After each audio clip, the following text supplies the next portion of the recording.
आपका स्वागत है। हमारे सामने जुलाई से सितंबर 2025 की समसामयिक घटनाओं से जुड़े कुछ दिलचस्प स्रोत हैं। जी। इन स्रोतों में खास तौर पर भारत से जुड़ी अहम नियुक्तियों, खेल जगत की बड़ी जीतों और रिकॉर्ड्स, कुछ महत्वपूर्ण पुरस्कारों और हाँ, आने वाले वैश्विक आयोजनों का भी जिक्र है। हाँ, और हमारा इरादा है इन सभी जानकारियों से मतलब वो जरूरी बातें निकालना जो वाकई मायने रखती हैं। बिल्कुल। इन्हें आसान भाषा में समझने की कोशिश करेंगे ताकि हमारे श्रोता कम समय में पूरी तस्वीर समझ सकें, खबरों के पीछे का जो मतलब है वो जान सके। बिल्कुल। तो चलिए इन जानकारियों की तह तक चलते हैं। सबसे पहले बात करते हैं कुछ प्रमुख नियुक्तियों की। 1 सितंबर 2025 से एक महत्वपूर्ण पद पर बदलाव हुआ है। जी। टीसीए कल्याणी ने भारत की नई महालेखा नियंत्रक मतलब सीजीए का पदभार संभाला है। ये एसए दुबे की जगह आई हैं। ये पद कितना अहम है?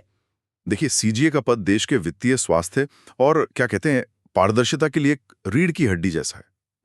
ये सरकार के खातों का हिसाब किताब रखने वाले प्रमुख सलाहकार होते हैं।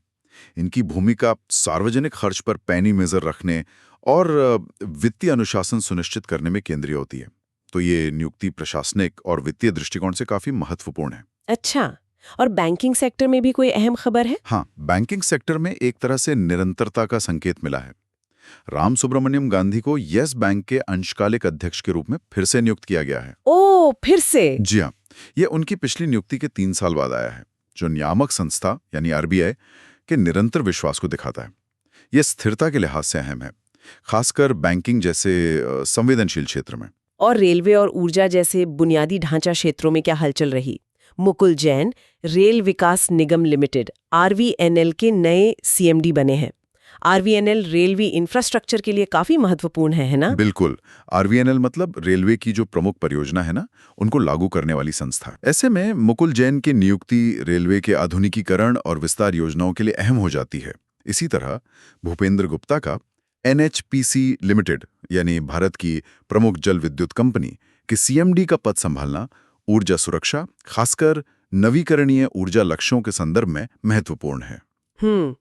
म्यूचुअल फंड उद्योग में भी काफी बदलाव दिख रहे हैं। अमनीश मेहता एएमएफआई के नए अध्यक्ष और सीईओ, संदीप सिक्का उपाध्यक्ष और फिर विपुल कपूर निप्पॉन इंडिया एएमसी के एमडी और सीईओ बने हैं। क्या ये सिर्फ सामान्य फेरबदल है या इसके कुछ गहरे मायने हैं? ये सिर्फ रूटीन बदलाव नहीं लगते। देखिए, एएमएफआई यानी association of mutual funds in India उद्योग की नियामक संस्था जैसी है। जी। और निप्पॉन इंडिया एक बड़ी एसेट मैनेजमेंट कंपनी है। इन पदों पर नई नियुक्तियां बताती हैं कि म्यूचुअल फंड सेक्टर जो लगातार बढ़ रहा है और लाखों निवेशकों से जुड़ा है, अब और ज्यादा परिपक्व और क्या कहते हैं गतिशील हो रहा है। ये नेतृत्व परिवर्तन शायद उद्योग को नई दिशा देने के प्रयासों का हिस्सा है। राष्ट्रीय सुरक्षा के लिहाज से भी एक खबर है। अजय कुमार भल्ला को गृह सचिव के तौर पर 15 अगस्त 2026 तक का सेवा विस्तार मिला है। हाँ, गृह सचिव का पद आंतरिक सुरक्षा और प्रशासन के लिए बेहद महत्वपूर्ण होता है। इस तरह का सेवा विस्तार अक्सर नीतिगत निरंतरता और स्थिरता सुनिश्चित करने के लिए दिया जाता है, खासकर जब देश महत्वपूर्ण दौर से गुजर रहा हो। और तकनीकी दुनिया से एक दिलचस्प नियुक्ति, प्रणव मिस्त्री जो अपने सिक्स सेंस तकनीक के लिए जाने जाते हैं। हाँ, बिल्कुल। उन्हें टीसीएल ने अपने टीसीएल फॉर हर प्लेटफॉर्म का ब्रांड एम्बेसडर बनाया है। ये थोड़ा हटके नहीं? ये दिलचस्प है, बिल्कुल, क्योंकि ये दिखाता है कि टेक्नोलॉजी कंपनियां अब खास दर्शक वर्गों जैसे महिलाओं तक पहुंचने के लिए नए तरीके अपना रही हैं। प्रणव मिस्री जैसे इनोवेटर को जोड़ना शायद तकनीक को महिलाओं के लिए ज्यादा सुलभ और सशक्तिकरण का जरिया बनाने की कोशिश है। बंद निदेशक चुनी गई हैं। वैश्विक अर्थव्यवस्था के लिहाज से ये कितना महत्वपूर्ण है? बहुत ज्यादा। आईएमएफ वैश्विक वित्तीय स्थिरता में केंद्रीय भूमिका निभाता है, खासकर संकट के समय देशों की मदद करने में। तो जॉर्जिवा का दोबारा चुना जाना मौजूदा वैश्विक आर्थिक नीतियों और दिशा निर्देशों में निरंतरता का संकेत देता है। और भारत के लिए भी एक अहम अंतर्राष्ट्रीय भूमिका है। हाँ, भारत को तीसरी बार एआईबीडी यानी Asia Pacific institute for broadcasting development का अध्यक्ष चुना गया है। तीसरी बार? जी, ये सिर्फ एक पद नहीं बल्कि एशिया प्रशांत क्षेत्र में प्रसारण और मीडिया विकास में भारत की बढ़ती भूमिका और प्रभाव को दर्शाता है। साथ ही रक्षा संचार के लिहाज से कोमोडोर विवेक माधवाल का भारतीय नौसेना के नए मुख्य जनसंपर्क अधिकारी बनना भी महत्वपूर्ण है। चलिए अब नियुक्तियों से आगे बढ़कर पुरस्कारों और सम्मानों की बात करते। भारत के लिए एक बहुत बड़ी उपलब्धि डॉक्टर रवि कन्नन आर को 2025 के रेमन मैग्सेसे पुरस्कार से सम्मानित किया गया है। इसे एशिया का नोबेल भी कहा जाता है। ये सचमुच असाधारण सम्मान है। डॉक्टर कन्नन, जो असम के कछार कैंसर अस्पताल और अनुसंधान केंद्र के निदेशक हैं, को ये पुरस्कार स्वास्थ्य सेवा, खासकर कैंसर के इलाज को गरीबों और वंचितों तक पहुंचाने में उनके समर्पण के लिए मिला है। रेमन मैग्सेसे पुरस्कार ऐसे ही व्यक्तियों को दिया जाता है जो चुपचाप समाज में बड़ा बदलाव लाते हैं। डॉक्टर कन्नन का काम मानवता की सेवा का अद्भुत उदाहरण है। वाकई प्रेरणादायक। और क्षेत्रीय स्तर पर भी कुछ सम्मान दिए गए हैं। हाँ, आंध्र प्रदेश के राज्यपाल बिश्वभूषण हरिचंदन को प्रतिष्ठित कलिंग रत्न पुरस्कार मिला, जो सार्वजनिक जीवन में उनके योगदान को मान्यता देता है। और ओडिया साहित्य में प्रसिद्ध लेखक भीमा पृष्टि को उनके काम के लिए 44th सरला सम्मान से नवाजा गया। ये पुरस्कार क्षेत्रीय कला, साहित्य और संस्कृति को जीवित रखने और बढ़ावा देने के लिए बहुत महत्वपूर्ण है। और स्वच्छता के मोर्चे पर क्या खबर है? स्वच्छ सर्वेक्षण पुरस्कार 2025? हाँ, राष्ट्रपति द्रौपदी मुर्मू ने नई दिल्ली में ये पुरस्कार दिए। इस बार एक दिलचस्प मोड़ आया। इंदौर और सूरत तो पहले की तरह शीर्ष पर हैं ही। हाँ, वो तो रहते ही हैं। लेकिन इस बार नवी मुंबई भी उनके साथ सबसे स्वच्छ शहर चुना गया है। ये दिखाता है कि स्वच्छता की दौड़ में प्रतिस्पर्धा बढ़ रही है। राज्यों में महाराष्ट्र अव्वल रहा, उसके बाद मध्य प्रदेश और छत्तीसगढ़। तो ये सिर्फ रैंकिंग नहीं है, बल्कि कुछ और भी दर्शाता है। बिल्कुल, ये पुरस्कार अब सिर्फ सफाई की रैंकिंग से कहीं आगे बढ़ चुके हैं। ये स्वच्छता को एक राष्ट्रीय आंदोलन बनाने के प्रयासों का प्रतीक हैं। ये शहरी विकास, नागरिक भागीदारी और सार्वजनिक स्वास्थ्य में सुधार के लक्ष्यों को दर्शाते हैं। जैसे वाराणसी का सर्वश्रेष्ठ गंगा टाउन चुना जाना, हाँ, ये महत्वपूर्ण है। नमामि गंगे मिशन की सफलता की ओर इशारा करता है। और माऊ छावनी बोर्ड का सबसे स्वच्छ चुना जाना दिखाता है कि स्वच्छता का अभियान हर स्तर पर पहुंच रहा है। बहुत बढ़िया।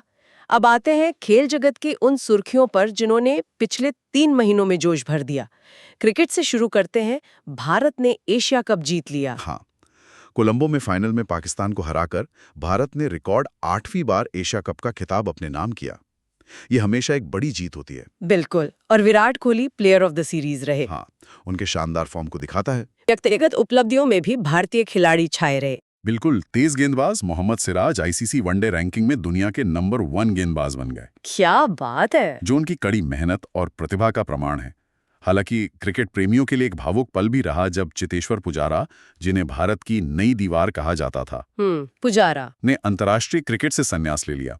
103 टेस्ट मैचों में उनका धैर्य और दृढ़ संकल्प, खासकर विदेशी धरती पर, हमेशा याद रखा जाएगा। हाँ, उनका योगदान बहुत बड़ा है। और आईपीएल में रविचंद्रन अश्विन ने एक रिकॉर्ड बनाया। हाँ, अश्विन आईपीएल इतिहास में सबसे तेज 200 विकेट लेने वाले गेंदबाज बन गए। T20 जैसे तेज फॉर्मेट में ये उपलब्धि उनकी निरंतरता और गेंदबाजी की धार को दर्शाती है। क्रिकेट के मैदान से बाहर भी एक अहम साझेदारी हुई है आईसीसी और गूगल के बीच। ये काफी दिलचस्प है। आईसीसी और गूगल ने मिलकर महिला क्रिकेट को बढ़ावा देने और ऑस्ट्रेलिया न्यूजीलैंड में होने वाले 2026 महिला T20 विश्व कप के अनुभव को बेहतर बनाने के लिए साझेदारी की है। अच्छा, कैसे? ये दिखाता है कि कैसे टेक्नोलॉजी और डिजिटल प्लेटफॉर्म्स का इस्तेमाल खेल को, खासकर महिला खेल को, वैश्विक स्तर पर पहुंचाने के लिए किया जा रहा है। मतलब ज्यादा लोगों तक पहुंच, बेहतर कवरेज। ये खेल के भविष्य के लिए वाकई अच्छी खबर है। अब दूसरे खेलों का रुख करते हैं। हॉकी में क्या रहा? राउरकेला में हुई 13वीं हॉकी इंडिया जूनियर पुरुष राष्ट्रीय चैंपियनशिप पंजाब ने जीती। फाइनल में चंडीगढ़ को हराया। जूनियर स्तर पर यह जीत भविष्य के लिए प्रतिभाओं को सामने लाती है। टेनिस कोर्ट पर तो युवा खिलाड़ियों का जलवा रहा। हाँ, विंबलडन 2025 में स्पेन के कार्लोस अल्कराज और पोलैंड की ईगा स्वियातेक ने क्रमशः पुरुष और महिला एकल खिताब जीते। स्वियातेक तो पहली पोलिश महिला बनी है ना? बिल्कुल, ओपन एरा में विंबलडन जीतने वाली पहली पोलिश महिला खिलाड़ी। और यही जोड़ी सिंसिनाटी ओपन में भी चैंपियन बनी। ये दिखाता है कि टेनिस में एक नई पीढ़ी शीर्ष पर अपनी जगह बना रही है। फुटबॉल की दुनिया में मोहम्मद साला ने फिर से अपना दबदबा दिखाया। हाँ, लिवरपूल के मोहम्मद साला को तीसरी बार PFA men's player of the year चुना गया। कमाल की निरंतरता है। सही बात है। क्लब स्तर पर PSG ने रियल मैड्रिड को हराकर 21वां फीफा क्लब विश्व कप जीता। और भारतीय फुटबॉल के लिए भी अच्छी खबर है। ये बहुत उत्साहजनक है। भारतीय महिला फुटबॉल टीम ने अपनी अब तक की सर्वश्रेष्ठ फीफा रैंकिंग 63वां स्थान हासिल की है। अरे वाह!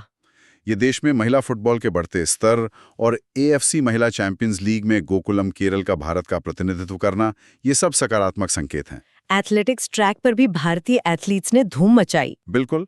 पारुल चौधरी ने ब्रूसेल्स डायमंड लीग में 3000 मीटर स्टीपल चेज में नया राष्ट्रीय रिकॉर्ड बनाया। शानदार। नीरज चोपड़ा ने ज्यूरेन डायमंड लीग में स्वर्ण जीतकर अपना दबदबा कायम रखा। और युवा तीरंदाज अदिति स्वामी सिर्फ 17 साल की उम्र में विश्व तीरंदाजी चैंपियनशिप में व्यक्तिगत स्वर्ण जीतने वाली सबसे कम उम्र की और पहली भारतीय बनी। ये तो कमाल ही है, 17 साल की उम्र में विश्व चैंपियन। हाँ, साथ ही अक्षदीप सिंह ने वर्ल्ड यूनिवर्सिटी गेम्स में रेस वॉक में स्वर्ण जीता। ये सब तो शानदार है, लेकिन एक निराशाजनक खबर भी आई डोपिंग को लेकर। हाँ, दुर्भाग्यवश लंबी कूद की प्रतिभाशाली एथलीट शैली सिंह पर डोपिंग नियमों के उल्लंघन के कारण नाडा ने अस्थायी प्रतिबंध लगा दिया। ओह। यह घटना दुखद है और सभी एथलीटों के लिए नियमों के प्रति जागरूकता और खेल की शुचिता बनाए रखने के महत्व को रेखांकित करती है। खेल में डोपिंग की कोई जगह नहीं होनी चाहिए। बिल्कुल।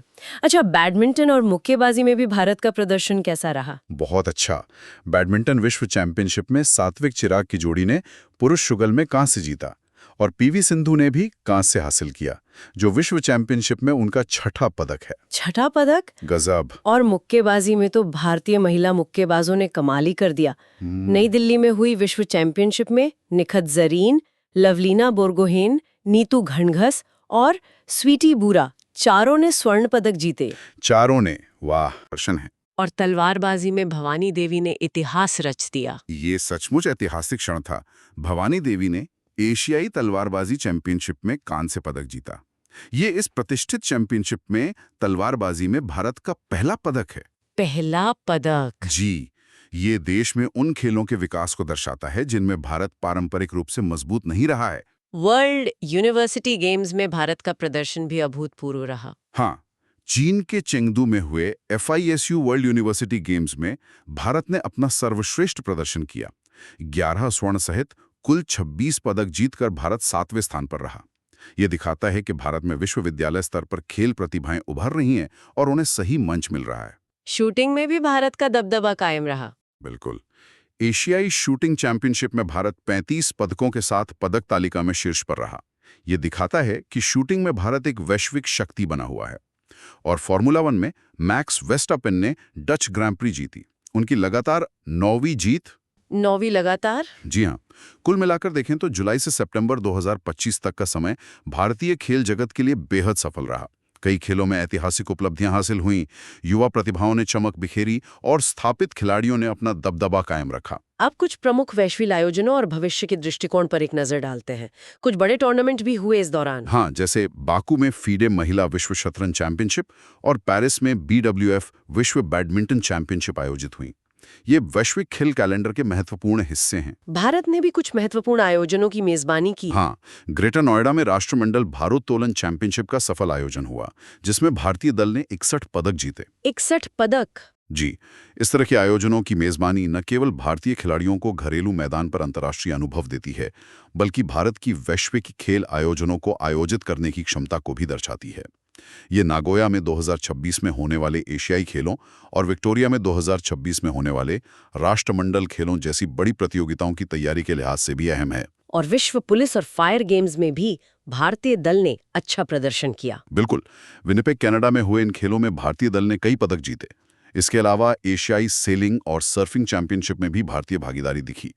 एशियाई U20 रग्बी सेवन्स में भारतीय महिला टीम का कांस्य पदक जीतना भी रग्बी जैसे खेल में भारत की प्रगति को दिखाता है। तो ये थी जुलाई से सितंबर 2025 के दौरान हुई कुछ अहम घटनाओं और उपलब्धियों की झलक। प्रशासनिक फेरबदल से लेकर खेल के मैदान पर रिकॉर्ड तोड़ प्रदर्शन और वैश्विक मंच पर मिली पहचान तक काफी कुछ हुआ इन 3 महीनों में। इन 3 महीनों का लेखा जोखा देखें तो ये साफ है कि भारत कई मोर्चों पर सक्रिय है और आगे बढ़ रहा है। चाहे वो प्रशासन को चुस्त दुरुस्त करना हो, खेल में नई बुलंदियों को छूना हो या अंतर्राष्ट्रीय संबंधों को मजबूत करना हो, हर क्षेत्र में एक सकारात्मक ऊर्जा और गति नजर आती है। जाते जाते अपने श्रोताओं के लिए एक सवाल छोड़ जाते हैं। हाल के वर्षों में विभिन्न अंतर्राष्ट्रीय खेल स्पर्धाओं में भारत के लगातार मजबूत होते प्रदर्शन को देखते हुए ऐसा कौन सा एक नीतिगत बदलाव या ज़मीनी स्तर की पहल हो सकती है जो इस मौजूदा गति को अगले दशक में निरंतर वैश्विक खेल प्रभुत्व में बदल सके। इस पर ज़रूर सोचिएगा। अगली बार फिर मिलेंगे कुछ नई जानकारियों और विश्लेषण के साथ। नमस्कार। नमस्कार। नमस्कार।